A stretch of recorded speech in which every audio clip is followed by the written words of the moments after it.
The bitter, metallic tang of molten lead stings the back of your throat, a perfume of treason. You can hear the hiss and pop of the great bonfire in the square, a hungry, roaring thing devouring the king's hollow effigy. Above it all, the rhythmic thwack, thwack, thwack of hammers against chisels rings out, chipping away at royal dignity, piece by gleaming piece to be melted down into musket balls. The air tonight is thick, not just with smoke, but with a palpable, electric promise of violence.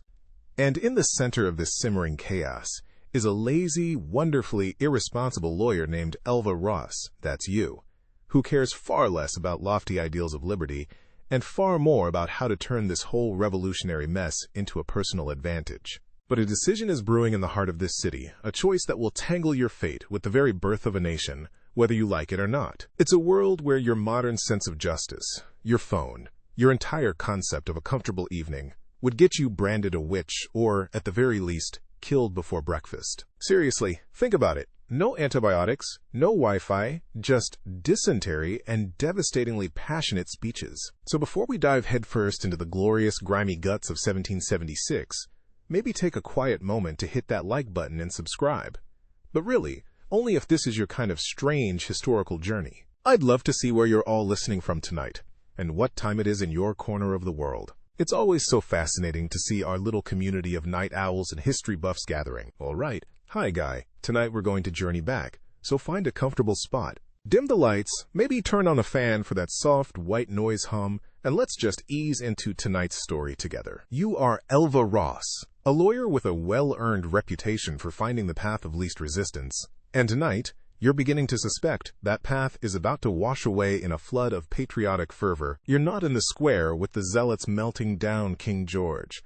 That's far too much effort, too much standing. Instead, you're in a dimly lit tavern, the Gilded Cage, a name you've always found deliciously ironic.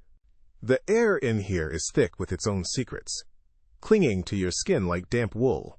It smells of stale ale, sweat, and the cloying sweetness of cheap pipe tobacco. You swirl the dregs of your cider in its pewter tankard, the motion slow, deliberate, bored. Across the room, through the haze of smoke and whispered conspiracies, the real fire is burning. Not with wood, but with words. A clandestine meeting of some of Philadelphia's most influential and most conflicted minds. They call themselves a committee, a congress, a collection of concerned citizens. You call them a flock of peacocks trying to see who can squawk the loudest. This is madness, utter madness. A man with a face like a clenched fist, a merchant named Carlyle, slams his palm on the table. His wig, slightly askew, wobbles with the force of his conviction. To declare independence is to sign a death warrant for us all. The crown will not stand for it. They will crush us. And for what? A few taxes? A matter of principle? Quote, you take a slow sip of your cider. It's warm. You make a mental note to avoid this tavern in the future. Principle, you think, is a luxury for men who don't have to do the actual fighting. Principle is all we have left, Thomas, counters a younger man, a firebrand preacher whose name you can't be bothered to remember. Would you have us live as slaves, shackled by a tyrant 3,000 miles away? God gave man the right to be free, not to be the property of a German king in a powdered wig. Quote, a smattering of huzzas and table thumps follows. You roll your eyes so subtly it's barely a twitch of your muscles. It's also theatrical. So much exhausting passion. You're here for one reason and one reason only. You were promised a lucrative contract to review land deeds for the new government, should it materialize. More land, more disputes, more billable hours. That was a principle you could understand. Beside you, a tense bundle of nerves and a linen shirt shifts for the 10th time in as many minutes. Elva, are you even listening? He hisses. You turn your head slowly, a study in practiced lethargy, to face your cousin Cornelius Baker. He's a good man, which is often a terrible inconvenience. A midwife by trade, he spends his days coaxing life into the world, and as a result, he has very little patience for those who seem so eager to snuff it out. His face is perpetually etched with worry, his hands always moving, as if he's trying to straighten a world that insists on being crooked. Of course I'm listening, Corny, you murmur, your voice a low, placid hum. The fat one is afraid of losing his shipping fleet, and the skinny one thinks God personally told him to commit treason. It's riveting stuff. Cornelius winces at the nickname. This isn't a game. Don't you see what's happening? They're actually going to do it. They're going to declare for independence. The vote is tomorrow. Quote, "So I've heard," you say, your gaze drifting back to the debaters. You watch the way they stand, the way they gesture, the way they appeal to emotion, to fear, to God. You're not hearing their arguments. You're reading them. Carlyle, the loyalist, keeps touching his neck, a subconscious fear of the hangman's noose. The patriot preacher clasps his hands as if in prayer, but his knuckles are white. He's terrified and trying to mask it with piety. Amateurs, all of them. And what happens then? Cornelius presses, his voice a strained whisper. The British Army descends on us. On Philadelphia. On our homes. You have to talk to them. You have a way with words, Elva. You can be reasonable. You almost laugh. Reasonable. You haven't been accused of that in years. You're not reasonable. You're persuasive. There's a world of difference. Reason appeals to the mind. You've always found it far more effective to appeal to a person's greed, their vanity, or their laziness. It's a much larger, more reliable target.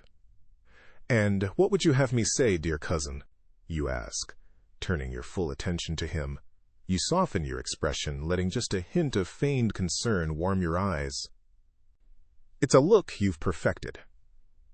It makes people feel heard, just before you manipulate them. Should I stand up and suggest we all just get along? Perhaps form a committee to draft a strongly worded letter of apology? They're a bit past that, I think. No, he says, frustrated. He leans closer, his impatience making his breath smell faintly of the peppermint he chews to calm his nerves. You need to make them see the human cost. I delivered 3 babies this week, Elva. 3. Their parents are shopkeepers, artisans. They're not soldiers. What becomes of them when the cannons start firing? You can make them understand that. You can cut through all this posturing. Quote, his earnestness is almost painful to watch. He sees the world in terms of life and death, of people to be saved. He deals in blood and breath and the first cries of a newborn. You deal in loopholes and contracts and the fine print that absolves a person of all responsibility. You and he were looking at the same world through 2 entirely different windows. You place a hand gently on his arm, a calculated gesture of comfort.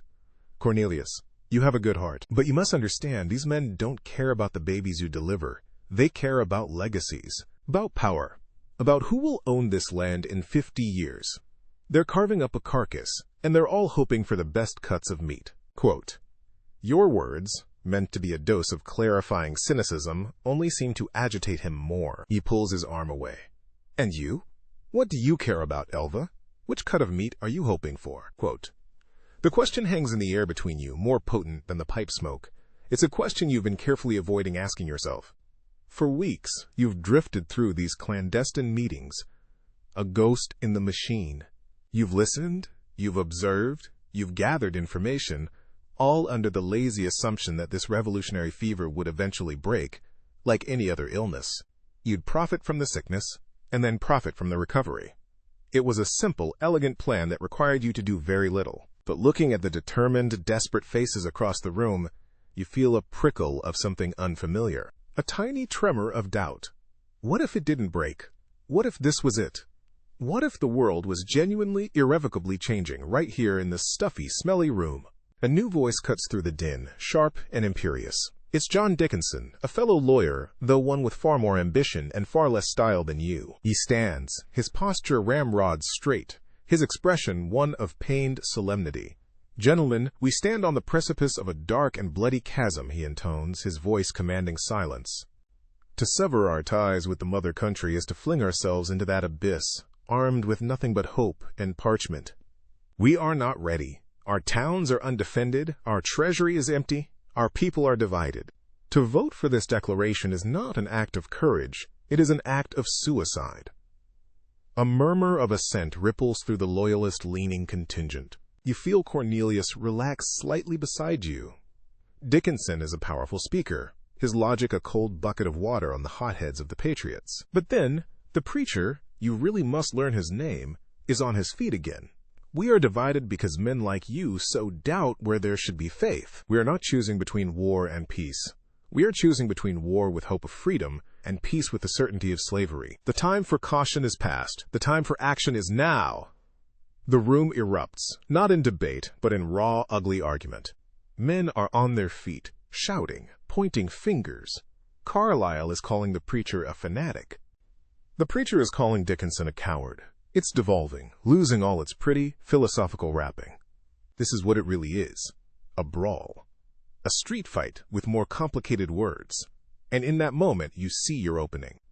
Not to save the colonies, not to argue for peace or for war, but to save yourself and your comfortable, lazy way of life. These men are so blinded by their own rhetoric, they can't see the game for what it is. But you can. They are all players convinced they are moving the pieces when in fact they are the pieces. The board is the one thing that matters, and you've always been very, very good at seeing the whole board. You lean back, a slow, genuine smile finally touching your lips. The warm cider suddenly doesn't taste so bad. Let them shout. Let them posture. Let them bleed for their principles. While they're busy building a new world, someone will have to write the rules. And the person who writes the rules, is the one who truly wins the war.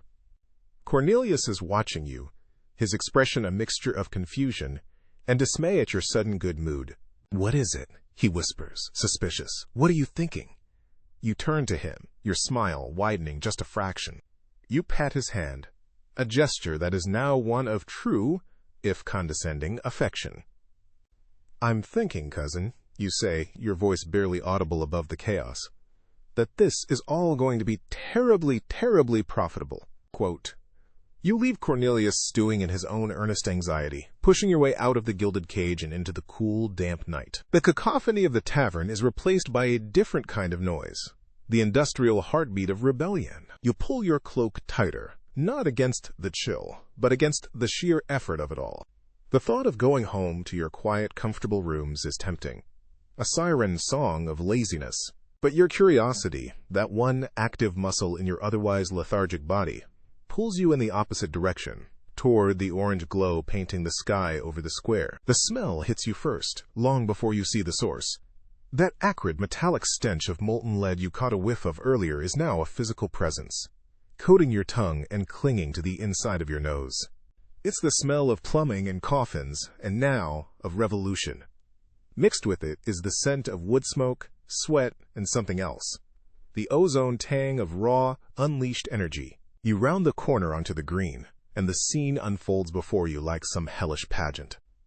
A massive bonfire roars in the center of the square, spitting embers into the dark sky. Men, their faces slick with sweat and illuminated by the flickering flames, swarm around a makeshift furnace. They heave chunks of metal into the crucible with long iron tongs, their grunts and curses lost in the hiss of the fire. To one side, the source of the metal lies in a dismembered pile, the great lead statue of King George III, pulled down from its pedestal hours ago. Its hollow torso lies gaping, an arm here, a leg there. A group of men with sledgehammers are rhythmically smashing the regal head, its once imperious face now buckling and deforming with each concussive blow. Thwack! Thwack! Thwack! They aren't just destroying an object. They are killing a symbol, beating the very concept of monarchy into a shapeless, usable mass. You find it all profoundly inefficient. So much theatrical rage. They could have melted it down just as easily without the performative smashing. Still, you watch, a detached observer taking inventory. You see the raw material, the labor, the end product. Little lead spheres, dropped one by one from sizzling ladles into buckets of water, cooling into perfect, deadly little pills. Each one a potential argument settled, a contract voided, a property changing hands. Your property, perhaps. Your contracts, to be sure. This isn't a patriotic spectacle for you. It's a factory floor, and business is booming. Seeking a bit of quiet and a vantage point free from flying sparks and excessive patriotism, you drift toward the edge of the square, into the deeper shadows thrown by the State House. Here, the noise is muffled, the heat less oppressive. You lean against the cool brick wall, content to simply watch the machine work. It's then that you notice you're not alone. A man stands near the wrought iron fence that separates the green from the street, almost perfectly still, a silhouette against the distant firelight. He is not one of the laborers, he's not cheering, he is simply watching, same as you. He's a slave. You can tell by his simple Osnaburg shirt and trousers, the bareness of his feet on the cobblestones. There's a stillness about him that is different from your practiced laziness. His is a stillness of observation, of deep-set patience. Intrigued by this fellow spectator, you push off the wall and amble over, your footsteps deliberately slow and unthreatening. You stop a few feet from him, following his gaze to the bonfire. "Quite the show," you say, your voice low and smooth. "All this fuss to turn a perfectly adequate statue into ammunition? A terrible waste of sculpture, if you ask me." Quote, "The man doesn't startle. He turns his head slowly, and in the reflected firelight you see his face. He's not old, perhaps your age, or a little older, but his eyes hold a weariness that goes beyond years. There's an intelligence there, too, sharp and appraising. And something else. A flicker of deep, abiding resentment. They say it's for liberty," he says. His voice is a low baritone, clear and without the forced deference you're used to hearing. There's an edge to it, a burr of sarcasm. "Liberty," you echo, tasting the word. "It sounds ridiculous out here with the smell of lead in the air. An expensive word. It seems to cost a great deal of bronze and lead and eventually blood." He gives a short, mirthless huff of air that might be a laugh. "They got plenty of that to spare. The blood, I mean. Just not their own most times." He turns his gaze back to the fire. "My master, Mr. Davis, he's in that building." One of the loud ones.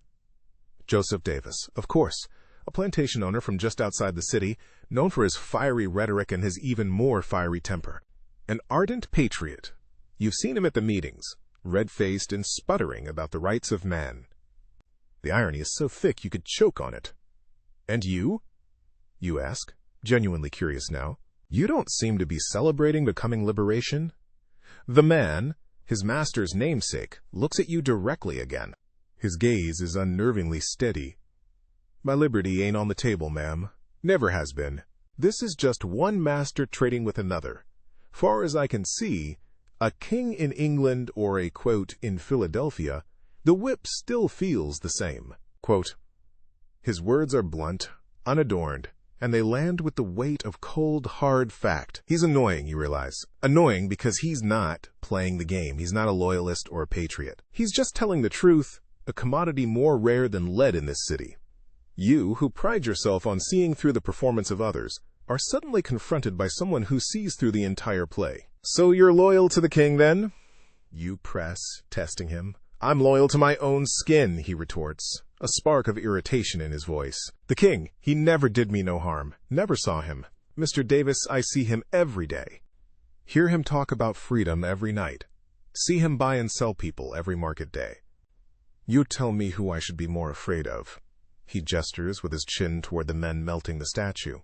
"They talk about being slaves to Parliament. They don't know what the word means." Quote, you fall silent. He's not arguing a political point. He's stating the conditions of his life. And in doing so, he's pointing a finger at the central gaping flaw in this whole enterprise. The foundation is cracked. You'd planned to build your fortune on this new structure, assuming it was sound. But what if it wasn't?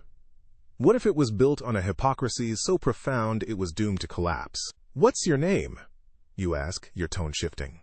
The lazy condescension is gone, replaced by a more direct, professional interest. He is a problem, a variable you hadn't accounted for. "They call me Joseph," he says, his eyes narrowing slightly, as if trying to decipher your angle. "Same as him." "Elva Ross," you reply, offering your own name as a strange sort of collateral. "I'm a lawyer." A flicker of something, amusement perhaps, crosses his face. "A lawyer, so you get paid to make the words mean what you want them to mean." "Something like that," you admit. "It's a useful skill." "Must be," Joseph says, his gaze drifting back to the fire. "These men," he nods toward the debaters' tavern, "they're using a lot of words tonight. Freedom, tyranny, rights. They just ain't for men who look like me. That's the part of the contract you lawyers always leave in the tiny print, ain't it?" Quote, his perception is infuriating. He sees you. He sees the whole cynical mechanism you operate within and calls it by its name. It's like having a particularly astute but unpleasant mirror held up to you. For a moment, a strange connection forms between you in the flickering darkness. A bond forged not of friendship, but of a shared, profound cynicism. You are both standing outside the fire, watching the fools dance, though for entirely different reasons. He is disenfranchised by their hypocrisy. You plan to be enriched by it, and yet you both see it for what it is. You stand there with him for another long moment, the rhythmic thwack of the hammers providing a grim percussion. The sweet toxic smell of the lead seems to be seeping into your very clothes. It no longer smells like profit. It smells like a lie. A heavy, poisonous, and potentially unstable lie. Joseph Davis, the loyal, annoying slave, hasn't convinced you of the moral bankruptcy of the revolution. You'd always suspected that. He's done something far worse. He has made you question its long-term viability and, by extension, your own lazy, irresponsible plan to get rich from it. He has complicated the board. You turn to leave, your mind churning. "Be careful, Lawyer Ross," Joseph says to your back, his voice once again low and even. "When they run out of statues to melt, they start looking for other things to burn." Quote, Joseph's words follow you through the darkened streets, clinging to you more persistently than the city's stench. When they run out of statues, they start looking for other things to burn. You dismiss it as the bitter pronouncement of a man with nothing to lose. You, on the other hand, have a great deal to gain. You retreat to your rooms, to the comfortable familiarity of your four-poster bed, and the silence that you can afford. You sleep the deep, untroubled sleep of someone who believes they are above the fray. The next few days pass in a haze of humidity and rumor. The city holds its breath, waiting. You spend your time reviewing your ledgers, making idle calculations, and avoiding your cousin Cornelius, who you know will be a buzzing hornet of moral anxiety. The Continental Congress remains locked away in the State House, their arguments muffled by brick and duty. You find the suspense tedious. Make a decision, sign the papers, and let the contracts begin to flow. That is your only prayer. Then, on a sweltering afternoon in early July, it happens. You're not in the square. You're seated at an outdoor table at a respectable cafe, enjoying a glass of Madeira and a slice of seed cake, the very picture of unconcerned gentility. First, you hear a murmur, a ripple spreading through the streets. Then, a single, deep, resonant toll from the bell tower of the State House. Bong. It cuts through the clatter of carriage wheels and vendors' cries. Then another. Bong. And another. A lone rider, a boy no older than 16, gallops past, his face flushed with a terrifying ecstatic light. "It is done," he screams, his voice cracking. "God save the American states!" The city erupts. It's not like the chaotic rage of the statue melters. This is something different. A single, unified roar of sound that seems to shake the very cobblestones beneath your feet. People pour from their shops and homes, their faces a bewildering mosaic of emotion.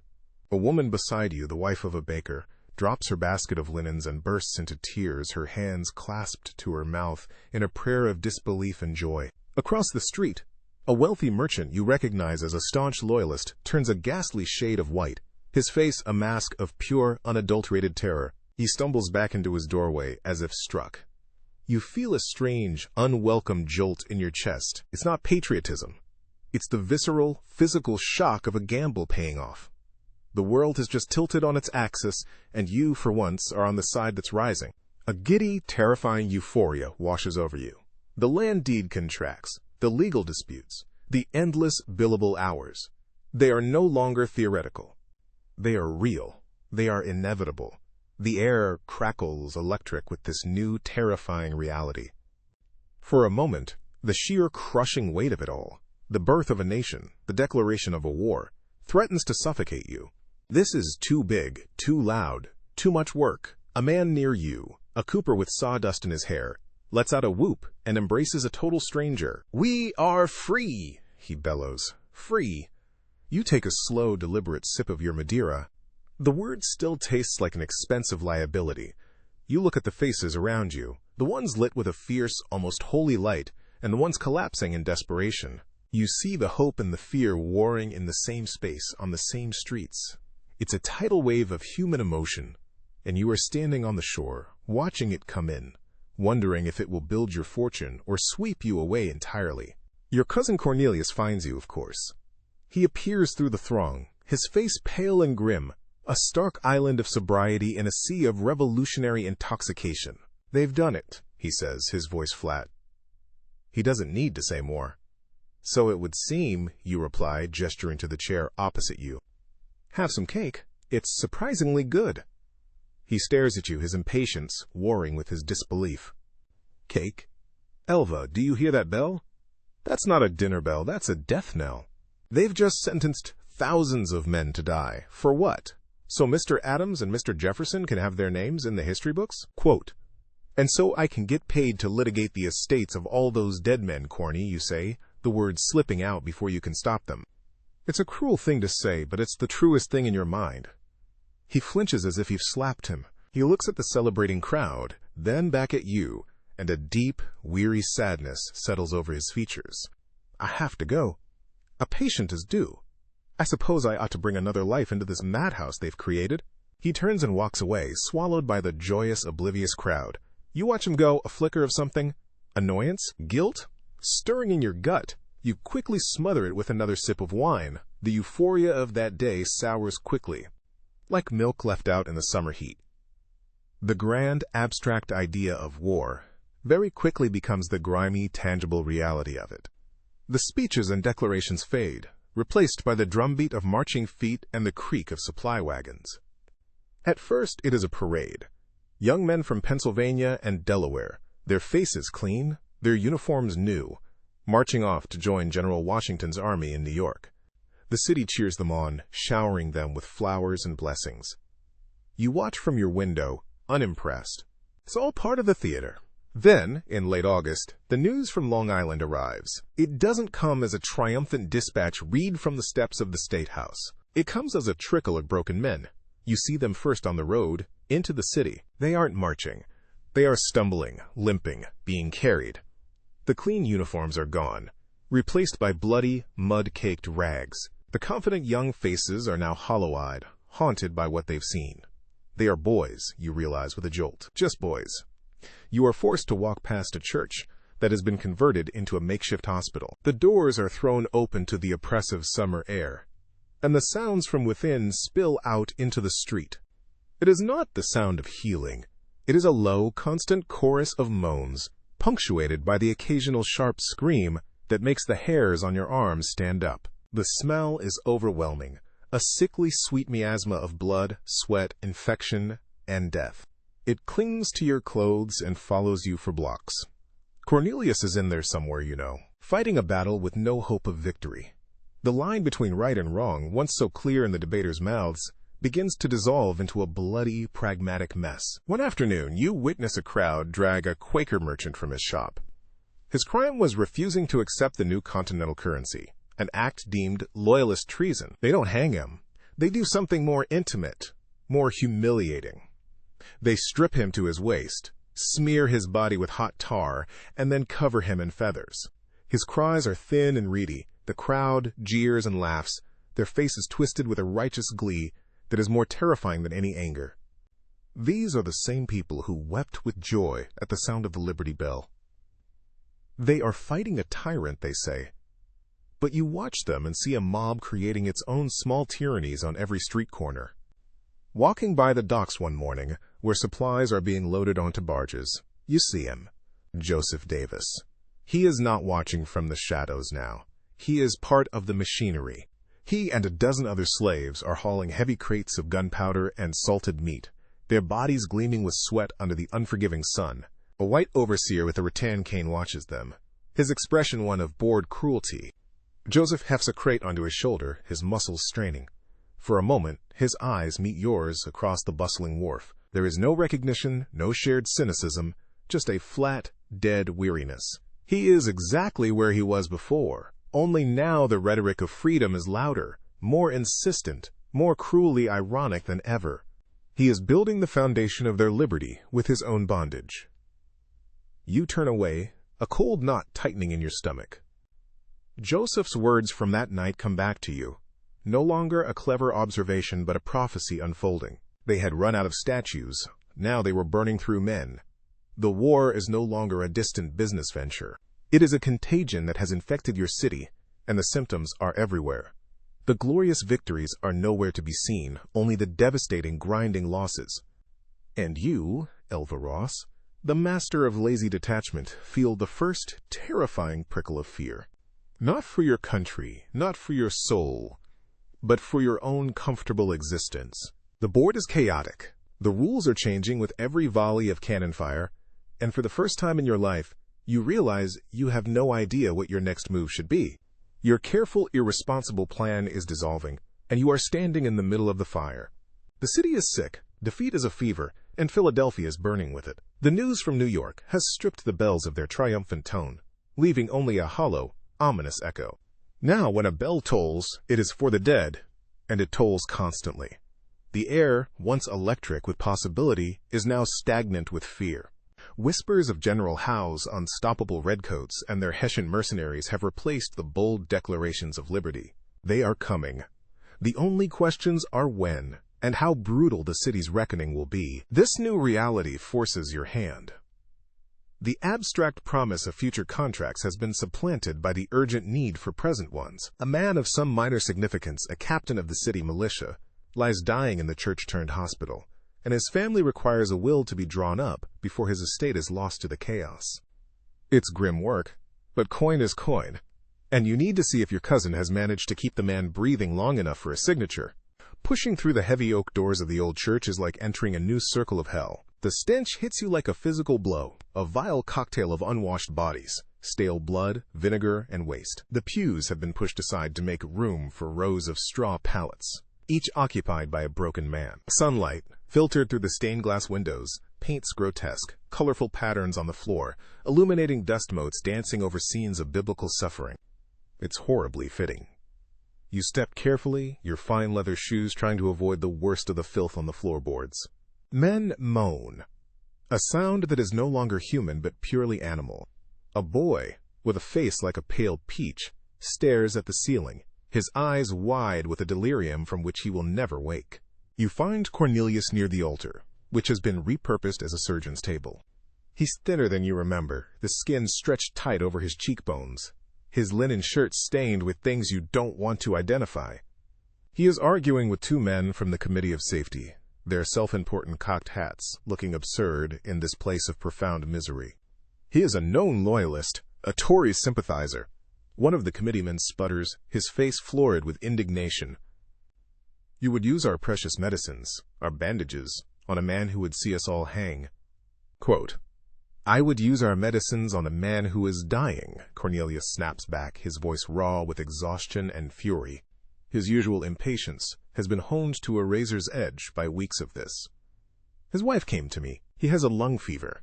He will die without cinchona bark. I don't care what is in his head. I care about the air in his lungs. Quote, it is a matter of principle. Our resources are for patriots. You watch from the shadows of a stone pillar, intrigued. Here it is. The theatrical squawking of principles you so despise, but this time the stakes are a man's life, and your cousin is at the center. You expect him to buckle. You expect his pragmatism to bend to the immense pressure of the mob.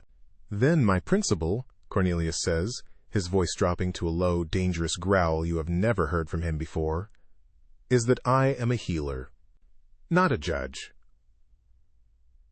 If you want to deny a dying man medicine, you'll have to hold the spoon yourself. Now, get out of my way. He pushes past them, his small frame rigid with a conviction that seems to make him larger. The committeemen are left sputtering, their authority completely disregarded. They look around, seeking validation, their eyes eventually landing on you. One of them recognizes you. Mistress Ross, your cousin has a dangerous tongue. He speaks of aiding the enemy. Quote, you push off the pillar, a mask of bored nonchalance sliding into place. Does he? You ask, your voice smooth as cream. It sounds to me as though he is simply trying to prevent a corpse from putrefying in a public street. A matter of public health, I believe. The city charter is quite clear on the swift disposal of nuisances. I can fetch you a copy, if your reading is up to it. You let your gaze drift over his expensive but slightly too tight waistcoat. Or we can let my cousin do his work, and you can go back to feeling important somewhere less pungent. Quote, the men flush, a mixture of anger and embarrassment. They are bullies, and you have just called their bluff with the one thing they cannot counter, the labyrinthine authority of the law, however fabricated. They mutter something about reporting this to the Congress and stalk away, their boots echoing in the cavern of suffering. Cornelius approaches you, a small, grimy pouch of powdered bark in his hand. He doesn't thank you. He just looks at you, his eyes filled with a terrible ancient weariness. "What do you want, Elva?" Quote, "The captain of the militia, Miller. Is he still with us?" "Barely," Cornelius says, gesturing with his head toward a corner. "Third pallet from the wall. Don't take long. His signature will be worth more than his life by nightfall." Quote, "You nod, but you don't move immediately. You watch him as he walks toward the church entrance, presumably to attend to the loyalist. He didn't hesitate. He didn't weigh the political cost. He had a single, clear purpose, to save a life, and he was willing to face down the mob for it. You, who had always viewed his earnestness as a weakness, a naivete to be exploited, feel a sudden, disorienting pang of something that might be respect. He was your cousin, a familial tie you'd always treated as a matter of fact, sometimes an inconvenience. But seeing him stand his ground, you realize that bond means something more. It's a connection to a principle you yourself lack. It's a liability, yes, but one you just defended without a second thought. The idea that you might actually care for him is profoundly irritating. The next week, the British press closer. General Washington's army is in full, panicked retreat across New Jersey. The city becomes a tinderbox. Every stranger is a potential spy, every neighbor a potential traitor. One evening, drawn by a commotion near the docks, you see a crowd gathering. They aren't tarring and feathering anyone tonight. They are watching a group of men, agents from the Congress, rounding up slaves. "Lord Dunmore promises freedom, but the gallows is all you'll find," an agent shouts, shoving a man toward a waiting wagon. "The British will sell you to the Sugar Islands. Your only hope is with us, with the United States." It's a desperate, unconvincing recruitment speech. You scan the crowd of frightened, resentful faces and see him, Joseph Davis. He is not being rounded up. He is standing near a stack of barrels, watching, his face an unreadable mask. A small group of slaves are whispering furtively nearby, their eyes darting toward the river, where a skiff is hidden in the reeds. It's an escape party. Their destination is obvious, the British lines. This is his chance, the perfect, logical move for the man loyal only to his own skin. You feel a cynical smirk touch your lips as you approach him, your steps silent on the cobblestones. "The king's ships are waiting, Joseph," you murmur, your voice low. "I'm surprised to see you still here. Has your famous loyalty to your own skin abandoned you?" He turns his head slowly. The firelight from a nearby torch catches the sharp planes of his face. The sarcastic edge you expect isn't there. Instead, there is a deep, churning contemplation in his eyes. "My skin is still my only country," he says, his voice a low rumble. "But I'm learning a country needs more than just a ruler. It needs a future." He nods toward the men planning their escape. They run to the British. The British give them a musket and put them in the front line. When the fighting is over, they'll put them back in chains. Maybe different chains, on a different farm, but chains all the same. A king's promise is just breath in the wind. You raise an eyebrow. This is a new tune. And Congress's promise is any better? They speak of freedom while you haul their gunpowder. Quote, "They do," he says, and for the first time you hear something other than bitterness in his voice. You hear a cold, hard calculation. "Their words are lies. I know that. But they write their lies down on paper." He taps his temple. "That's what you taught me, Lawyer Ross. You lawyers, you make the words mean what you want. A king is a man. His mind is his own. But paper can be argued with. Paper can be changed. The men who wrote 'all men are created equal' didn't mean me, but they wrote the words. They can't ever unwriting them." You are genuinely stunned into silence. He has taken your own cynical worldview and twisted it into something else entirely. Something hopeful. It's the most pragmatic, long-term, and dangerous strategy you have ever heard. He isn't choosing between two masters. He is choosing between a locked door and a door that has been left cracked open, even if only by a fraction of an inch. He believes the hypocrisy of the patriots is not just a flaw, but a seed, a weapon he might one day be able to use. "They'll crush you," you say, the words feeling weak and inadequate.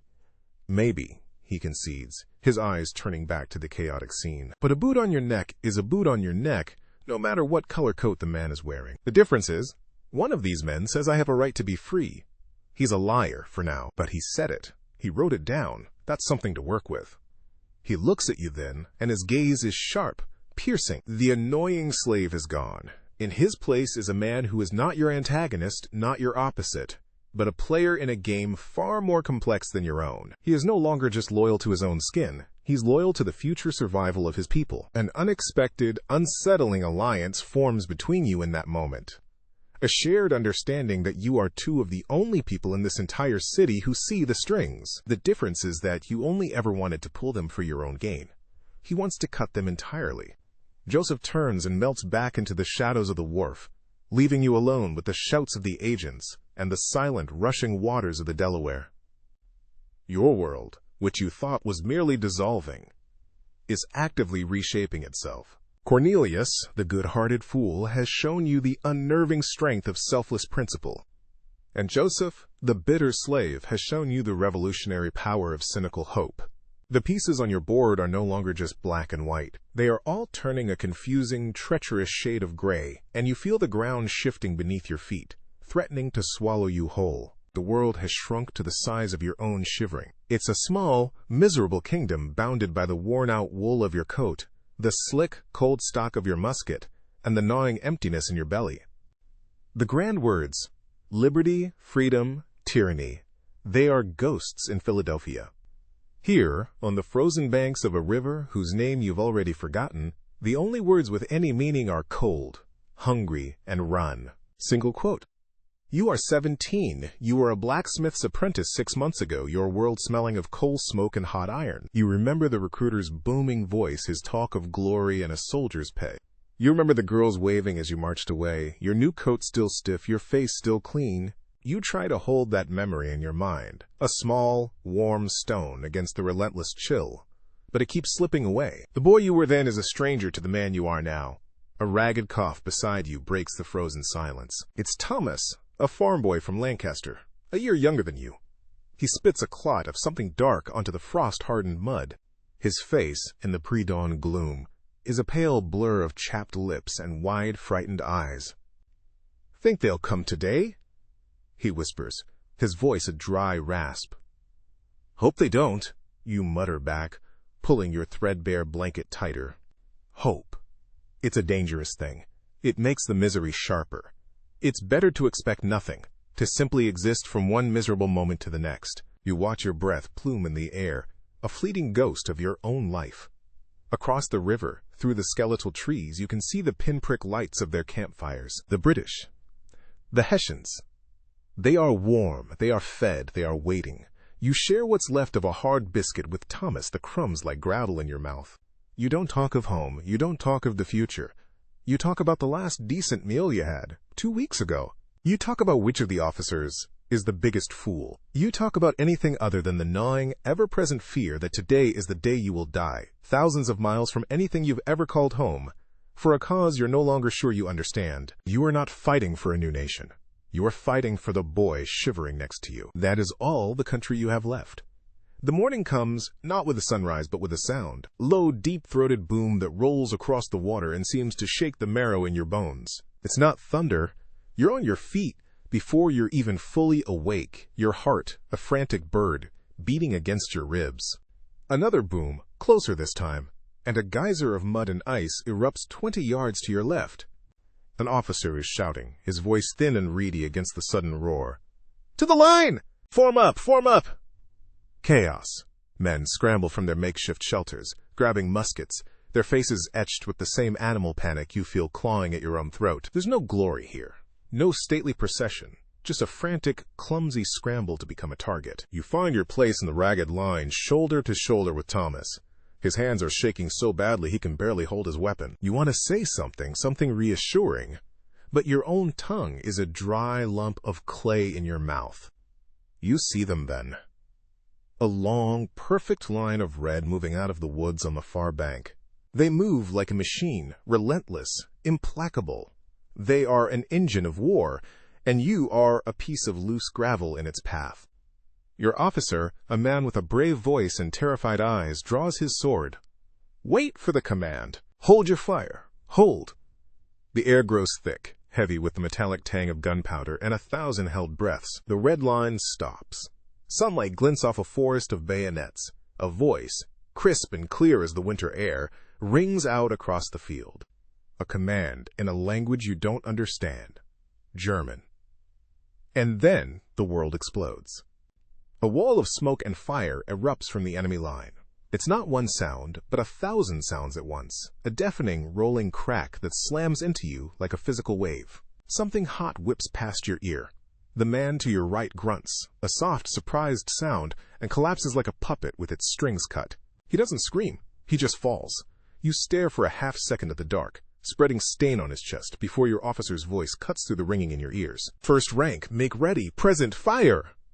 Your training takes over. Your shaking hands move with a desperate, clumsy familiarity. Bite the cartridge, pour the powder, ram the ball, prime the pan. You don't aim. You can't see anything through the thick, acrid smoke. You just point your musket at the wall of gray that hides the enemy and pull the trigger. The musket kicks hard against your shoulder, a brutal, reassuring thump. You are no longer just a target. You are death too.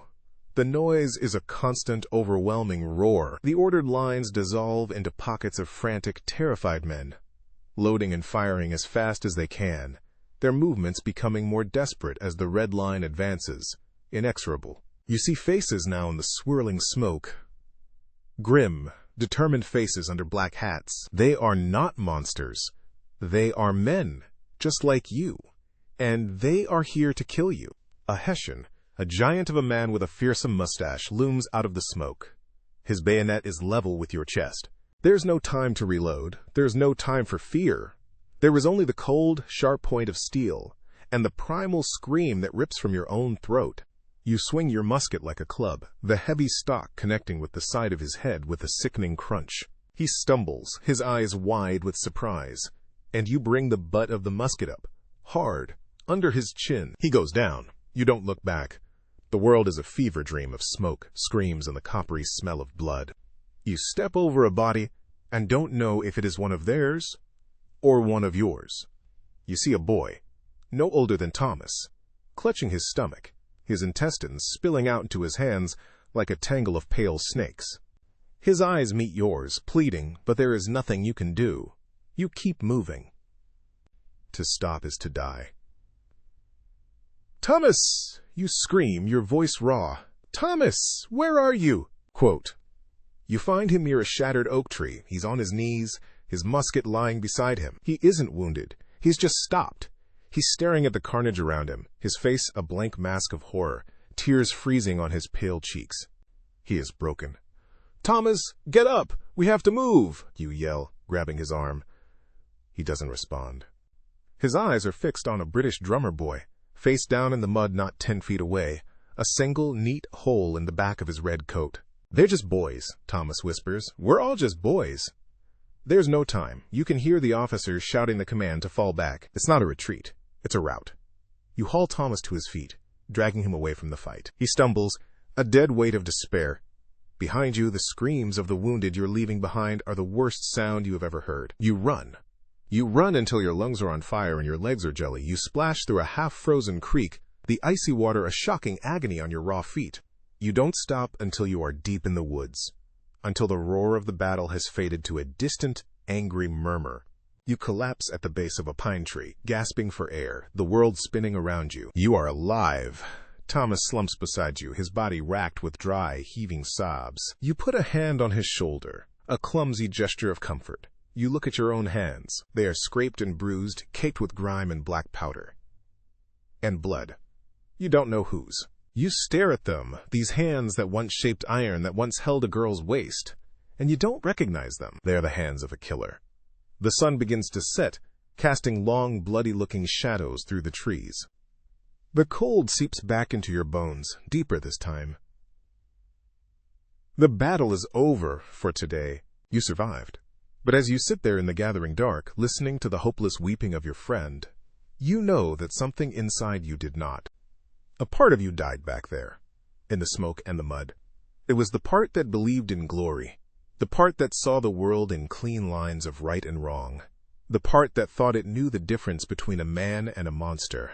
The horrors you have seen are now a part of you, a stain on your soul, that no winter rain will ever wash away. The horrors of the battlefields in New York do not arrive in Philadelphia as a single honorable wound. They seep into the city like a gangrenous infection, slow and putrid. The news of the rout on Long Island, of the panicked retreat from Kips Bay, of the surrender of Fort Washington. Each report is a fresh lesion on the city's morale. The triumphant peal of the Liberty Bell is a distant, mocking memory, replaced by the grating squeak of cartwheels, carrying the wounded and the hollow toll for the dead.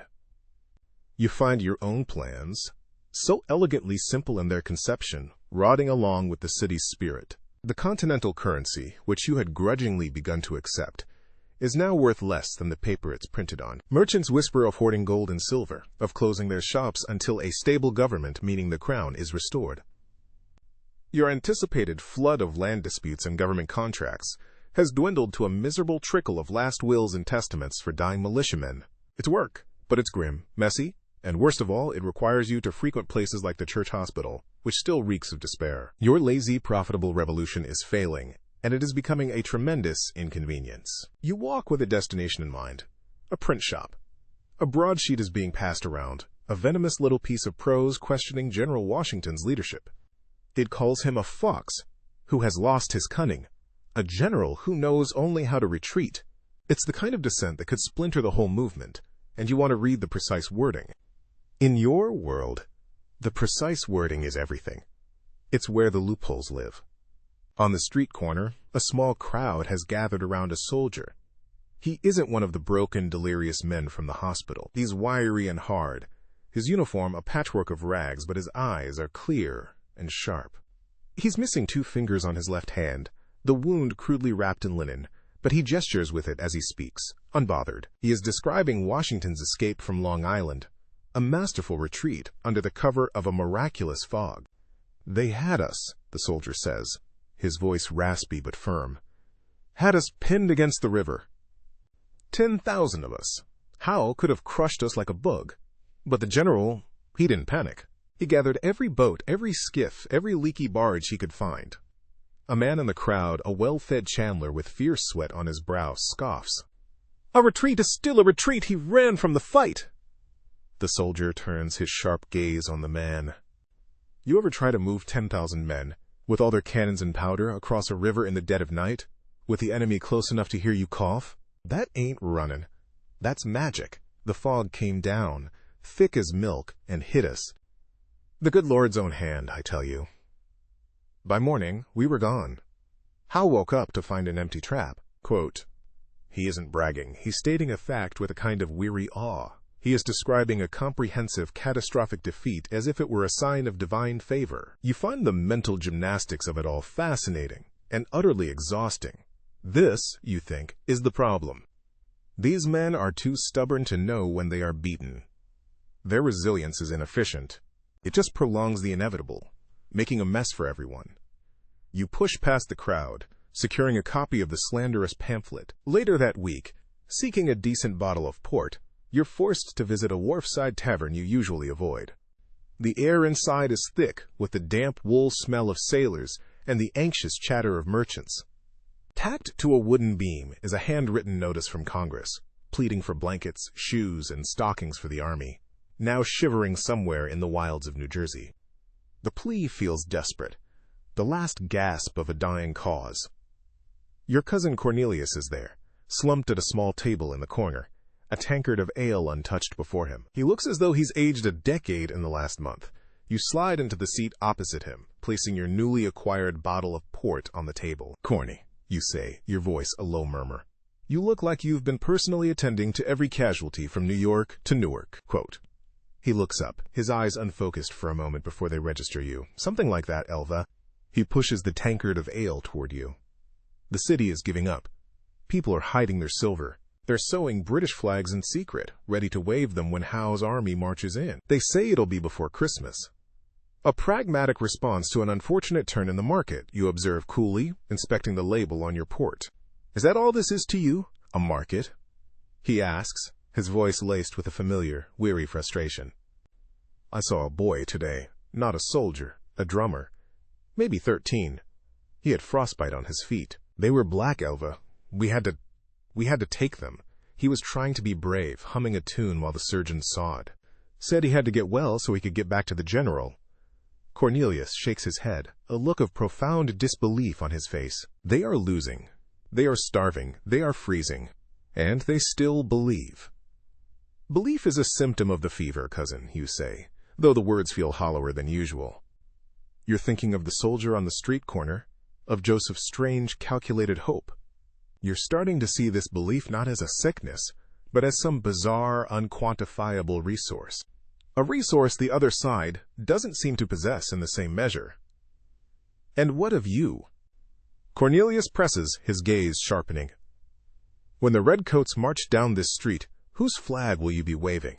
Or will you just be calculating the change in property values? You give him a slow, lazy smile. The one who writes the deeds is the one who profits, Corny, regardless of the flag on the masthead. You stand, tucking the bottle under your arm.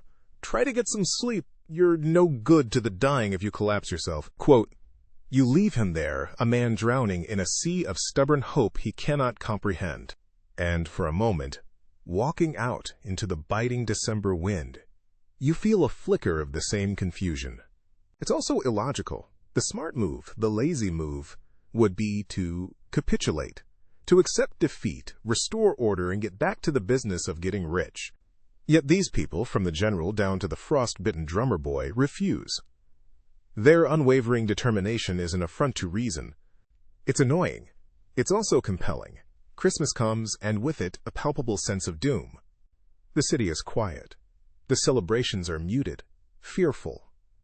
Howe's army has settled into winter quarters in Trenton and across New Jersey, confident that the rebellion is all but extinguished. Congress has fled to Baltimore. The cause is on life support. You spend the day in your rooms, reviewing your accounts and finding them wanting. The revolution has been a terrible investment so far. The day after Christmas is cold and bleak, a sheet of ice glazing the cobblestones. You are in your office, a small, rented room above a bakery, the scent of fresh bread doing little to lift your spirits. You're reviewing the fine print on a merchant's shipping insurance, a welcome distraction, when you hear a commotion in the street below. It's not a mob, it's a single horse, being ridden hard over the treacherous ice. A rider, splattered with mud and breathing hard, pulls his horse to a stop in the middle of the street. He holds up a piece of paper. News! He bellows, his voice cracking with exertion and triumph. News from Trenton! People begin to open their doors and windows, their faces wary. Good news has been a foreign commodity for months. On Christmas night, the rider shouts, his voice gaining strength. General Washington, he crossed the Delaware. A murmur ripples through the small crowd. The Delaware, choked with ice? In a storm? It sounds impossible. He crossed the ice and fell upon the Hessians at Trenton. A complete surprise. The rider is grinning now, a wild, unbelievable grin. We took the town. 1,000 prisoners, all their cannons, all their stores. They surrendered. The Hessians surrendered. Quote, for a moment, there is only stunned silence. The news is too good, too impossible to be true. It has the ring of a desperate lie. You stand at your window, looking down, your cynical mind already searching for the flaw, the exaggeration. 1,000 prisoners? After months of nothing but retreat? It defies all logic.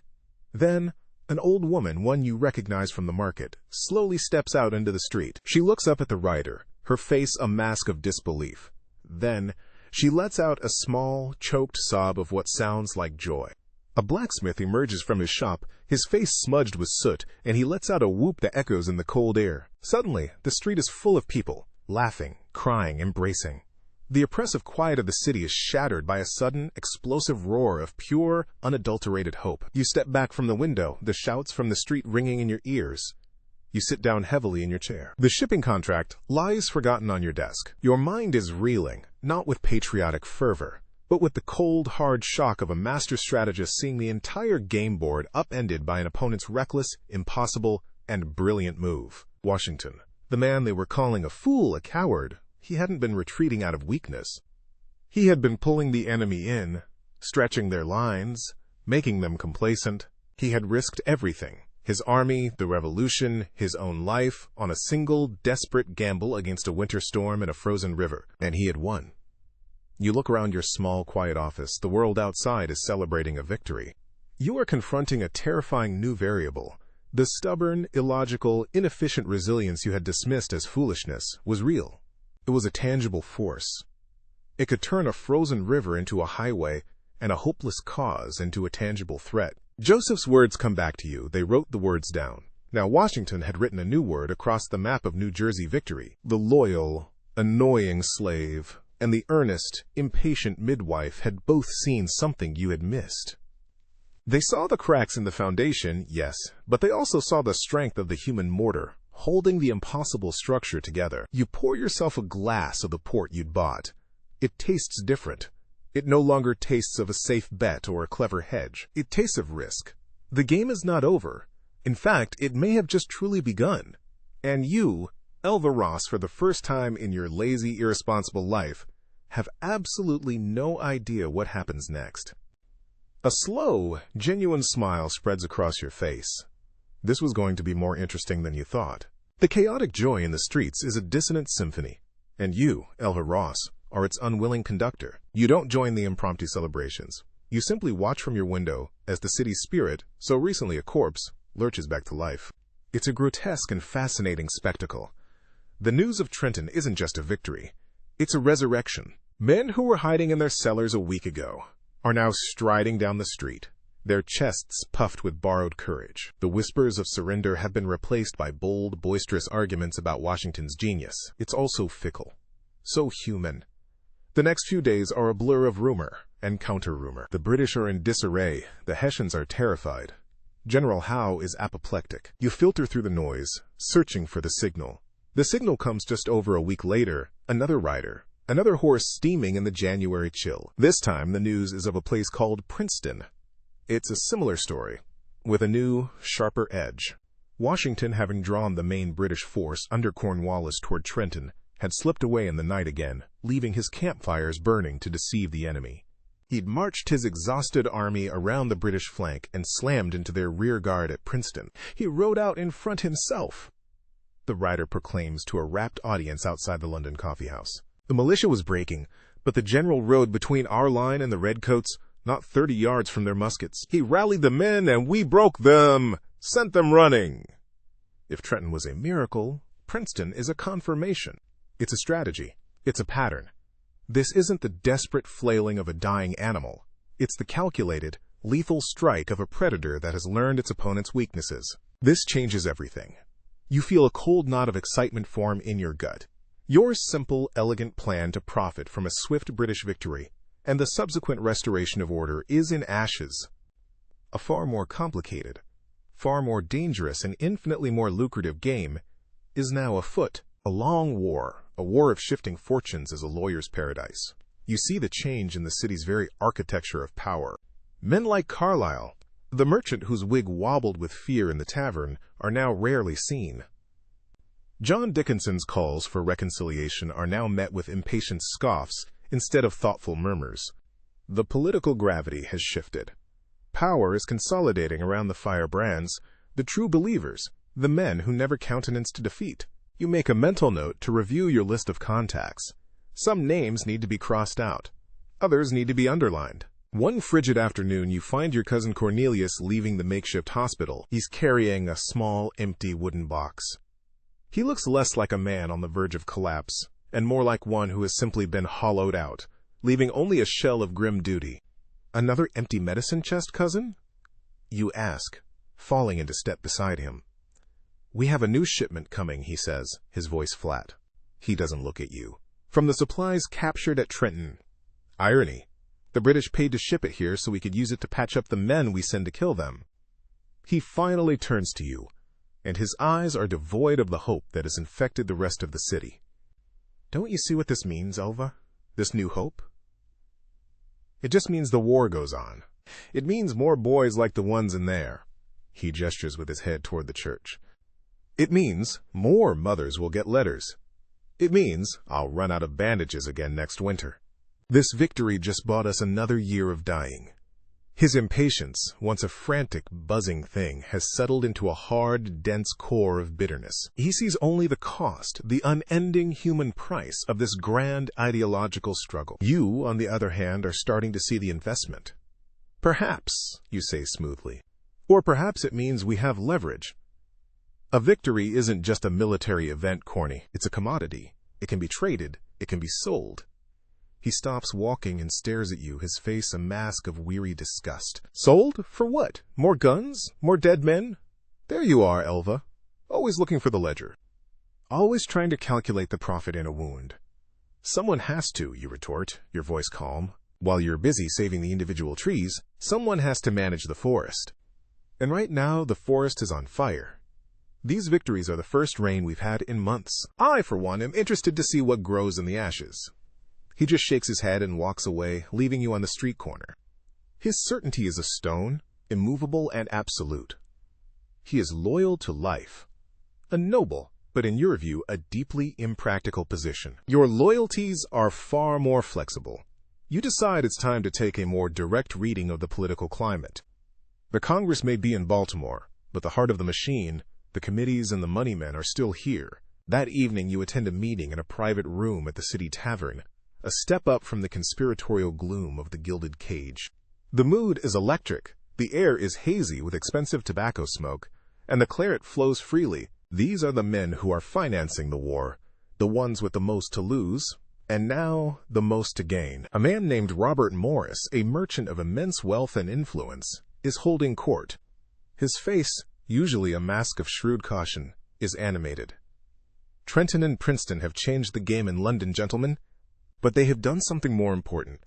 They have changed the game in Paris. Quote, Paris.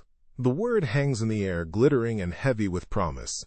The French have been watching, waiting for a sign that we are not merely a rabble, Morris continues, his voice dropping conspiratorially. That our cause is viable, that their investment would not be wasted. General Washington has just given them that sign. Quote, You lean back in your chair, a slow smile touching your lips. This is it. This is the new chapter. Foreign alliances. Letters of marque for privateers to raid British shipping. International loans. The legal complexities alone are staggering. A tangled, beautiful jungle of opportunity. This is no longer a grubby domestic squabble. It's a global enterprise. But is it enough? Asks another merchant, his practical nature winning out over the celebratory mood. A few skirmishes? The French will need more than that before they risk open war with Britain. Quote, Which is why, Morris says, his eyes sweeping the room, we must redouble our efforts. We need to equip the army for a spring campaign. We need to prove that these victories are not a fluke, but the beginning of the end for British rule in America. Quote, He's fundraising. It's the most elegant, patriotic shakedown you've ever witnessed. He's selling them not on ideology, but on the promise of a return on their investment. A future where they are the masters of American trade, free from British taxes and restrictions. He's speaking your language. You leave the meeting feeling a familiar, pleasant hum of avarice. The board is resetting, the pieces are in motion, and you can see your path through the chaos. As you step out into the cold night, you see a familiar figure standing in the shadows across the street, watching the tavern's entrance. It's Joseph Davis. He isn't lingering with the furtive energy of an eavesdropper. He stands with the solid, patient presence of a sentinel. You cross the street, your footsteps quiet on the cobblestones. He acknowledges your approach with a slight nod, his eyes never leaving the tavern door, where the city's powerful men are deciding the fate of a continent. Quite a change in the weather, you murmur, standing beside him. A month ago, these men were checking their escape routes. Now they're planning a global war. A change in the wind doesn't change the shape of the trees, Joseph says, his voice a low rumble. His gaze is fixed, analytical. They're the same men. They just smell money now instead of fear. Quote, And you press, intrigued by his stillness. Does this new wind blow in your favor? Does General Washington's victory make your chains any lighter? He turns his head to look at you, and the firelight from the tavern window illuminates his face. The weary bitterness is still in his eyes, but it's sharpened by something else now. A keen, dangerous intelligence that is fully awake. Chains are chains, he says. But a loud promise is better than a quiet truth. That man, he nods toward the tavern. The one they all listen to, Mr. Morris. He owns men. He trades them like he trades sugar and tobacco. But he also signed the paper. He put his name to the words. A hypocrisy you seem to find encouraging, you observe. It's a weakness, Joseph corrects you, his voice precise. A flaw in their design. They're building their house on a foundation of lies, and they're writing down the location of every crack themselves. Every time they win a battle for freedom, they make that crack a little bigger. They think they're building a wall, but they're giving us a doorway. His perception is no longer just annoying. It's breathtaking. He sees this entire revolution not as a spectator, not even as a pawn, but as a saboteur waiting for the perfect moment to exploit a structural flaw. He is not loyal to the king or to the Congress. He is loyal to an idea of justice so far beyond the scope of these men's imaginations that it's almost a different language. He is the truest revolutionary in this whole city, and they don't even know he exists. You stand there with him in the cold, a lawyer who profits from the rules, and a slave who plans to break them, both watching the architects of a new world. You had seen the revolution as a business opportunity. He sees it as a long con, a multi-generational heist where the prize is not money, but the very meaning of a word. The uncertainty of it all, which had once been a source of irritation, now feels like the most vital element in the air. The British could still crush this rebellion. The French may never come. The entire enterprise could collapse into ruin, but it might not. For the first time, the outcome is not a foregone conclusion. And in that chaotic, unpredictable space between victory and defeat, a person like you and a person like him could remake the world, or at least your small corner of it. The victories are a warm coat you wear for a few months, a brief, thrilling protection against the chill of reality. But winter always returns, and this one bites with a vengeance. The British, humiliated but not defeated, have regrouped. They've taken Philadelphia. Your Philadelphia.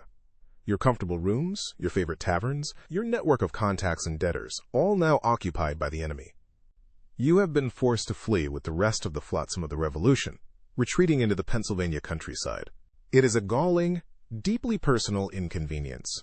Your life has been made grubby, and you resent it immensely. The new seat of your fortunes is a cramped, drafty room in a farmhouse near the Army's winter encampment. The name of the place has a certain grim poetry to it, Valley Forge. You imagine it as a place of industry, of ringing hammers and glowing steel. The reality, you will soon discover, is far less romantic. Your cousin Cornelius finds you there, appearing at your door like a wraith blown in by the winter wind. He is no longer just thin, he is skeletal. The impatient fire in his eyes has burned down to dull, gray embers of exhaustion. He doesn't bother with pleasantries. "You're needed," he says, his voice a dry rasp. General Cadwallader, his lungs are filling, he wishes to amend his will. You sigh, a theatrical display of aggravation. Can the man not have the decency to die closer to a decent fireplace? The ink will freeze in the pot out there. Quote, "The ink, Elva? That is your concern?" He looks at you, and for a moment, the embers in his eyes flare with a spark of the old frustration. "Just come. You need to see this." The journey to the camp is a descent. The road dissolves from frozen mud to a foul, churned trench of filth and ice. The first thing that hits you is the smell. It's a miasma of wood smoke, rotting meat, unwashed bodies, and the sharp, sickly sweet stench of dysentery. It's the smell of a city dying. Huts, more like mangy burrows, dot the bleak, deforested hillsides. They are slapped together from logs, mud, and stone, smoke seeping from every crack. This is not an army. It's a refugee camp, a pox upon the landscape. You pull your cloak tighter, as if you could physically block out the misery. A gaunt man with vacant eyes stumbles past, his feet wrapped in bloody rags. You see the raw, red trail he leaves in the thin layer of snow. You've heard the stories, of course. No shoes, no food, no blankets. But hearing them in a warm room is different from seeing the evidence staining the ground before you. This isn't a cost of war you can tabulate on a ledger. This is a visceral, disgusting, and profoundly inefficient mess. "Where is their spirit now, cousin?" You murmur, a bitter satisfaction in your voice. "Where is the glorious fire of Trenton?" Cornelius doesn't answer. He just leads you deeper into the squalor. He points to a hut from which a chorus of hacking coughs emanates. "Putrid fever," he says, his voice flat. He gestures to another, where a man lies on the frozen ground outside, too weak to move back in. We have no quinine, no clean water, we have nothing. You see it all. The shivering bodies huddled around pathetic fires, their faces blue with cold. The dead cart, piled with frozen, stick-thin corpses, their limbs angled like broken twigs. The hollow-eyed despair. This is the logical endpoint of their foolish rebellion. This is the bankruptcy you always knew was coming. You feel a cold vindication, but it's soured by the sheer, overwhelming wretchedness of it all. You are a lawyer who thrives on conflict, but this is not conflict. This is a slow, agonizing dissolution. But then, through the haze of your disgust, you begin to notice other things.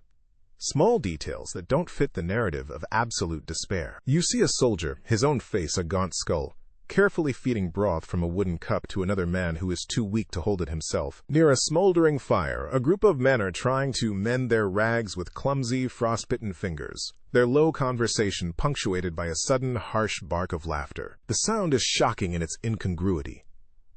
Cornelius leads you toward a clearing where, impossibly, a group of men are drilling. They are a scarecrow army, their movements clumsy and slow, but they are drilling. A man with a thick German accent is bellowing at them, his voice a thunderclap of energy in the lethargic air. He stalks among them, correcting a man's grip on his musket, shoving another's shoulders into the proper posture. He is not just shouting commands, he is physically molding them, infusing them with his own furious energy. Baron von Steuben, Cornelius says, nodding toward the man. He arrived a few weeks ago. He thinks he can turn this collection of invalids into a proper army. He drills them until they drop, and they thank him for it. You watch as the Baron demonstrates the bayonet charge, his movements precise and deadly. The scarecrow soldiers watch him, their eyes, sunk deep in their starved faces, holding a flicker of something you cannot name. It isn't hope. It's more fundamental than that. It's focus. A purpose beyond the next miserable breath. They share their last fire cake, Cornelius says, his voice a low wonder. He points to a man mixing flour and water into a paste he's plastering onto a hot stone. They share their blankets. The officers live in the same squalor as the men. Washington's headquarters are just up that hill. He's here. He eats what they eat, freezes as they freeze. Can you explain that, Elva? Logically, why don't they just desert? Why don't they just lie down and die? You have no answer. Your cynical mind, which has served you so well, fails to compute. This makes no sense. By all logic, this army should have evaporated months ago. They should have mutinied. They should have murdered their officers and walked home. Instead, they are drilling in the snow. They are sharing their starvation. They are forging something in this frozen hell. And it isn't cannons or swords. You finally reach the general's hut. It's larger than the others, but it is still just a log cabin, stark and bare. Inside, John Cadwallader lies on a cot, his breathing a wet, rattling sound that fills the small space. His face is pale and slick with fever sweat. You get to work, your voice falling into its professional, dispassionate cadence as you explain the codicils, the disposition of his lands, the provisions for his wife. He listens, nodding weakly, his signature on the document a spidery, trembling thing. Your business is concluded. As you are packing your papers, the general stirs. He looks past you, toward Cornelius. Tell the general, tell Washington the men are holding, he rasps, each word an effort. The Baron, he's making them soldiers. Come spring, we will be ready. Quote, he is a dying man, and his last thoughts are not of God or his family, but of a spring campaign he will never see. He is still a part of it. The bond holds, even at the edge of the grave. You walk out of the hut, the amended will tucked safely in your coat. You have your fee. But the transaction feels hollow, meaningless against the backdrop of this place. The human cost you once calculated with detached amusement now has a sound. A wet, rattling breath. It has a smell of sickness and frost, and it has a face, 1,000 gaunt, weary, and inexplicably resolute faces. Leaving the camp, you feel as though you are surfacing from a deep, dark body of water. The air outside the valley feels cleaner, the world brighter, less real. The suffering you witnessed should have confirmed all your beliefs about the futility of this war. It should have been a satisfying, I told you so, on a grand scale. Instead, it has planted a seed of profound and irritating doubt. You saw an army not dying, but being stripped to its essential core. The fair-weather patriots, the sunshine soldiers, they were gone. What was left was something hard and pure. a concentration of that illogical, stubborn resilience you had first glimpsed at Trenton. They were not being held here by patriotism, you realize. They were being held here by each other. The shared experience of this hell was not breaking them. It was annealing them, forging them into a single unified weapon. You think of Joseph, back in the city, with his long-term plan of exploiting their hypocritical words. He was wrong about one thing. These men weren't just building their house on a foundation of lies. They were cementing it with their own blood and bone. And that foundation, you suspect with a sudden, chilling certainty, might just hold. The army that marches out of that frozen hell is not the same one that staggered into it. You see it for yourself a few months later. At Monmouth Courthouse. You are there not by choice, but because a client, a portly quartermaster convinced he's on the verge of a historic victory, has dragged you along to witness the signing of a supply contract. The day is punishingly hot, the air thick enough to drink. The battle, when it begins, is a confused, sprawling brawl under a brutal sun. At first, it has the familiar, chaotic stink of another defeat. An entire wing of the army, under General Charles Lee, is in full panicked retreat. You watch from a rise, your cynical heart preparing for the inevitable. You've seen this play before. The actors are just sweatier. But then, Washington himself appears, a figure of pure, controlled fury on a massive white horse. He gallops directly into the path of the retreating men, his voice a physical force that seems to halt them in their tracks. He relieves the sputtering Lee of command on the spot. It is the most magnificent and terrifying display of leadership you have ever witnessed. And then, the impossible happens. The retreat stops. The line reforms. The men turn and face the enemy. What follows is not the frantic, smoke-blinded firing of a mob. It is disciplined, professional slaughter. You see von Steuben's work in the crisp volleys of the infantry, in the way they wheel and pivot under fire, in their steady, relentless advance with the bayonet. They fight the British regulars to a standstill, trading blow for bloody blow for hours under the merciless sun until nightfall ends the engagement. They hold the field. It's not a glorious, one-sided victory like Trenton. It's something far more significant. It's proof of parity. The Scarecrows have become soldiers. They have met the best army in the world in open battle and have not broken. You ride back to Philadelphia. The quartermaster's signed contract a heavy weight in your satchel. The city, reoccupied and still scrubbing away the stench of the British, feels different. The fear is gone, replaced by a hard, seasoned resolve. The war is no longer a feverish crisis. It is a chronic condition, a part of daily life. This new reality is reflected in your work. The frantic scribbling of wills has been replaced by the complex, lucrative work of adjudicating seized loyalist properties, of drawing up contracts for French merchants, of navigating the treacherous waters of wartime commerce. Business, you note with satisfaction, is becoming stable. One afternoon, you find Cornelius not in a hospital, but on the steps of the State House, simply watching people pass by. He looks older, but the deep, burning weariness in his eyes has been banked, replaced by a kind of quiet, sorrowful detachment. "I heard you were at Monmouth," he says, without preamble as you sit beside him. "Quite the spectacle, I'm told. A great victory for the cause." There is no sarcasm in his voice, only a profound emptiness.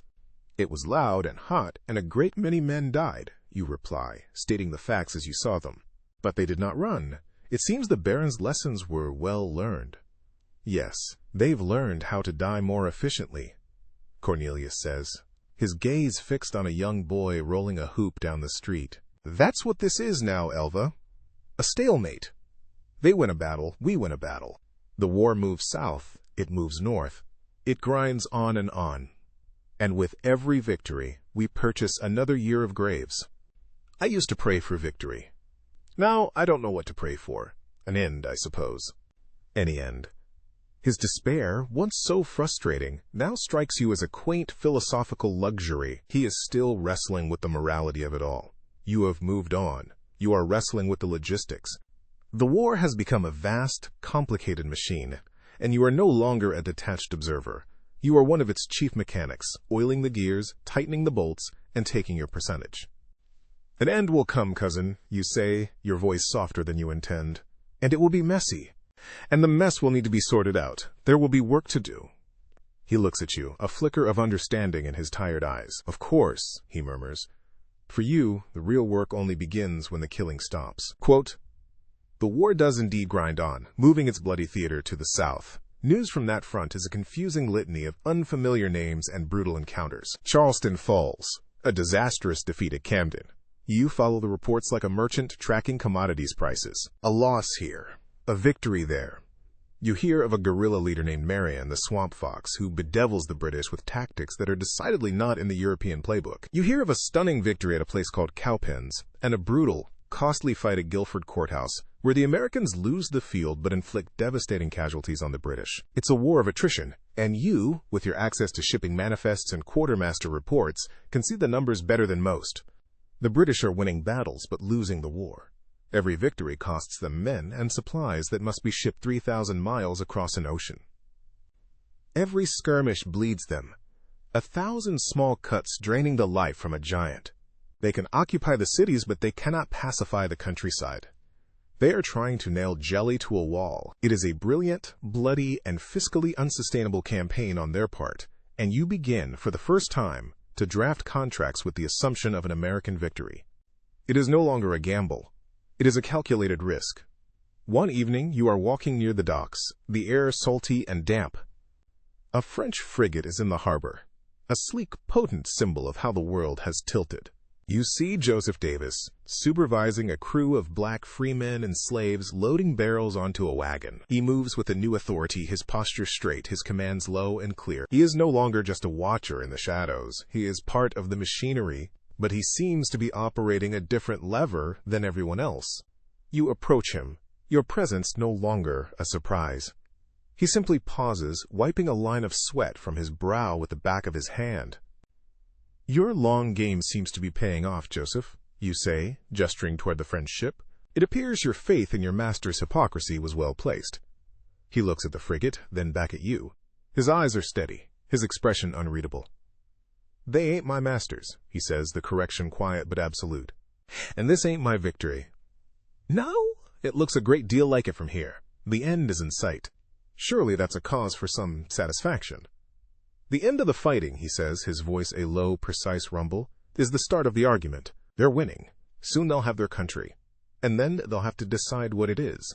They'll have to look at the words they wrote down and decide what they meant. All men. That's where the real war begins. This," he sweeps a hand toward the harbor, the city, the whole noisy enterprise of revolution, "this is just the preliminary." Quote, he has not wavered, not for a moment. Through all the defeats and victories, his focus has remained singular. He has been watching them build their legal and moral case for freedom, and all the while he has been building his own case against them, using their own materials. He is the most patient man you have ever met, and for the first time you feel a genuine shiver of apprehension when you look at him. He is not a variable you can control or predict. He is a force of nature, a slow-moving glacier of righteous vengeance, and he is gathering momentum. The final push comes in the autumn of 1781. The news arrives in pieces, a puzzle slowly assembling itself in the coffee houses and taverns of Philadelphia. Lord Cornwallis, the commander of the British forces in the South, has marched his army into Virginia. He has fortified a position on the coast, a deep-water port called Yorktown. He is waiting for the British fleet to arrive to resupply and reinforce him. It is a sound, logical military decision. But then the other pieces fall into place. The French fleet, under Admiral de Grasse, has slipped past the British and blockaded the Chesapeake Bay. Cornwallis's lifeline is cut. And Washington, in a feat of logistical genius that makes the crossing of the Delaware look like a Sunday punt on the river, has secretly marched his main army and the French Expeditionary Force 400 miles south in a matter of weeks. They have trapped Cornwallis. The master of retreat has become the master of the siege. The city holds its breath. For weeks, the only news is of cannons. A constant, distant thunder rolling up the coast. The largest concentration of artillery in the history of the continent is pounding the British fortifications at Yorktown into dust. The end is no longer a matter of speculation. It is a matter of time. It comes on a bright, crisp day in late October. A rider, his horse lathered, his face alight with a kind of holy madness, gallops into the city square. He doesn't shout. He doesn't have to. The paper held high in his hand is enough. The city knows. Cornwallis has surrendered. The silence that follows lasts only a heartbeat. Then the city explodes. It is not the roar of victory after Trenton, nor the grim satisfaction after Monmouth. It is a single, convulsive, city-wide cry of pure, unadulterated deliverance. It's the sound of a prisoner, after 8 long years in a dungeon, finally seeing the sun. Windows are thrown open. People pour into the streets, weeping, laughing, embracing strangers. The Liberty Bell begins to toll, its bronze voice no longer ominous or defiant, but resonant with a deep, profound joy. You stand at your office window, watching the scene unfold below. You do not smile. You do not join the celebration. You feel a familiar, cold, and exhilarating calm settle over you. The war is over, the fighting is done, the shouting and the bleeding are finished. And your work, the real work, is just beginning. A nation must be built from the ground up. Treaties must be negotiated. State boundaries must be drawn. Loyalist lands must be legally transferred. A government must be formed, its powers defined, its laws written. An entire world of contracts, deeds, and constitutions needs to be created from scratch. It will be a chaotic, glorious, and unbelievably profitable mess. You look at the celebrating crowds below. They think they have won something. You know that the prize has only just been placed on the table. And as you turn back to your desk, to the clean sheets of paper and the pot of fresh ink, you know with absolute certainty that the person who writes the rules is the one who truly wins. The bells toll for days. The sound becomes a physical part of the city, a constant vibrating hum in your bones that shakes the dust from the rafters and the complacency from the soul. The victory at Yorktown is not an event. It is a state of being. The war is over. The phrase feels strange on the tongue, an impossible alignment of words, like dry water, or honest politician. For 8 years, the war has been the sun your world orbited, a source of heat, gravity, and relentless, destructive light. Now, it has been extinguished, leaving you all blinking in the unfamiliar twilight. You do not celebrate. Celebration is for those who believe the work is finished. You, however, understand that the demolition of the old house is merely the prelude to the far more arduous and profitable task of building the new one. While the city drowns itself in celebratory ale and self-congratulatory speeches, you are in your office, poring over maps. The lines on them, once markers of military campaigns, are now the fault lines of future legal battles. State boundaries, unsettled land grants, the vast territories of the Ohio country. It's a continent of disputes waiting for a lawyer's clarifying and costly intervention. The weeks that follow are a chaotic symphony of rebirth. The last of the British ships sail from New York, a final, grudging admission of defeat. General Washington, the man who embodied the struggle, makes a show of resigning his commission before Congress, returning to his farm a citizen, not a king. It is a masterful piece of political theater, and you admire the calculation behind it.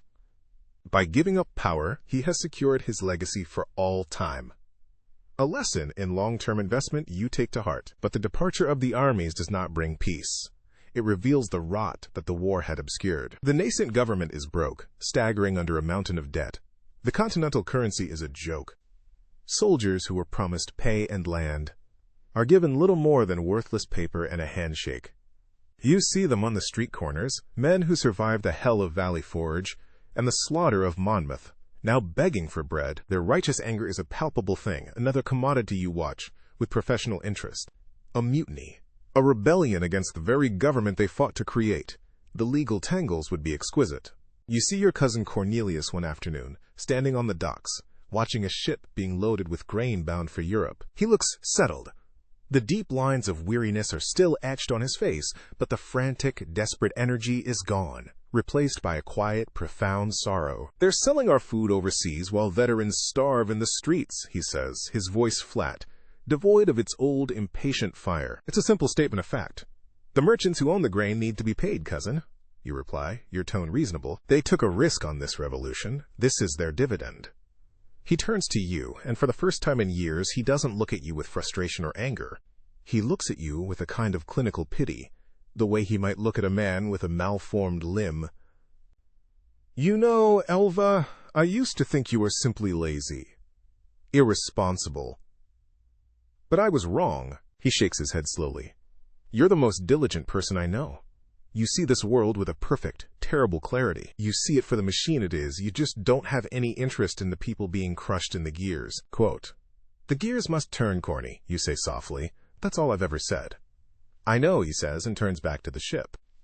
And you are the one who oils them. It's your own kind of healing, I suppose. He leaves you there with that single, devastating observation. He finally understands you, and in his understanding he has dismissed you entirely from the world of moral consequence. You are a force of nature, like rust or rot, a necessary part of the process of decay and renewal. The thought is both insulting and, in a strange way, liberating.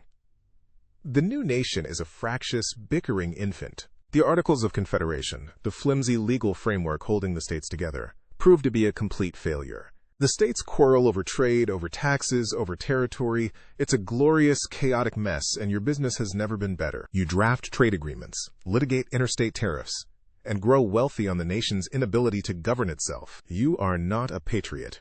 You are an opportunist, and the fertile ground of a dysfunctional republic is where your particular genius thrives. Years pass. The chaos becomes untenable, and the great men are called back to Philadelphia. They gather once more in the State House, in the same room where they signed the Declaration, to hammer out a new government, a new constitution. You are not a delegate. That would involve far too much public speaking and not nearly enough direct compensation. But you are there, a ghost in the machine, advising on clauses, suggesting loopholes, weaving the fine print that will be the battleground for lawyers for centuries to come. You watch them argue over the rights of man and the power of the state, and you see it all as the haggling of a monumental business deal, and you are making sure the contract is written in your favor. One evening, after a long day of constitutional debate, you walk through a part of the city you rarely frequent. In the basement of a church, you hear the rhythmic sound of a single voice, reading slowly, deliberately. You peer through a grimy window. Inside, by the light of a few precious candles, Joseph Davis stands before a dozen other black men and women. He holds a book in his hand, a Bible. But he is not preaching, he is teaching. The word is right, he says, pointing to the page. It is a claim, something you are owed. You watch, unseen for a long time. He is doing exactly what he said he would. The war for the land is over. The war for the words has begun. He is not leading a violent rebellion. He is doing something far more dangerous. He is arming his people with literacy, with the very language of the men who wrote the nation's founding documents. He is preparing for the long, slow, grinding legal battle to force the nation to live up to its own beautiful lies. He is not your antagonist. He never was. He is a player in a much longer, more profound game than you could ever imagine, and his loyalty is to a future you will never see. You turn away from the window, a strange, unwelcome chill running down your spine. It feels like you have just glanced at the true, secret history of the country being born. The Constitution is signed. The new government is formed. The infant nation takes its first, wobbly steps. You find yourself, to your own mild surprise, busier and more influential than ever. You have profited from the chaos, and now you are profiting from the creation of order. It is a perfect business model. One cool, clear morning, you find yourself awake before the dawn. You couldn't sleep. Your mind was churning with the details of a new federal banking charter, a document of such beautiful, labyrinthine complexity that it brought a tear to your cynical eye. You walk to your office window, the same window from which you watched the city celebrate the end of the war. The streets are quiet, shrouded in the soft gray light of pre-dawn. The harbor is still, the ships at anchor like sleeping beasts. You look out over the city, over the nation. You think of the journey, of the deluded, passionate men in the taverns squawking about principles, of your cousin, his hands stained with the blood and bile of their ideals, of the Scarecrow Army, freezing and starving and somehow, impossibly, holding on in the frozen hell of Valley Forge, of Joseph, patiently teaching his people to read the enemy's language.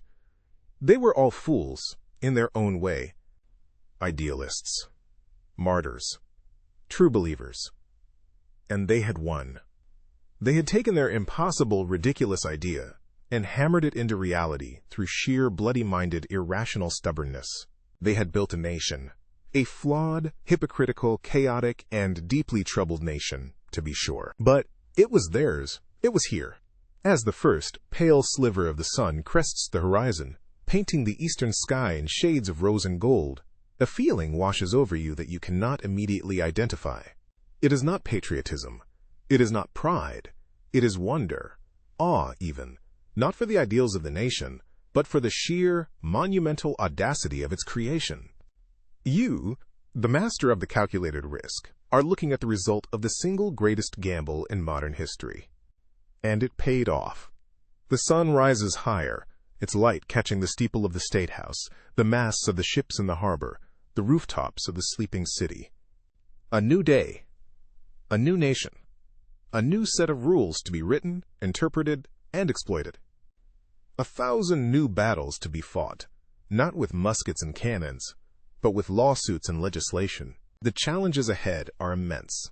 The nation could still tear itself apart over the cracks in its foundation. The arguments have only just begun.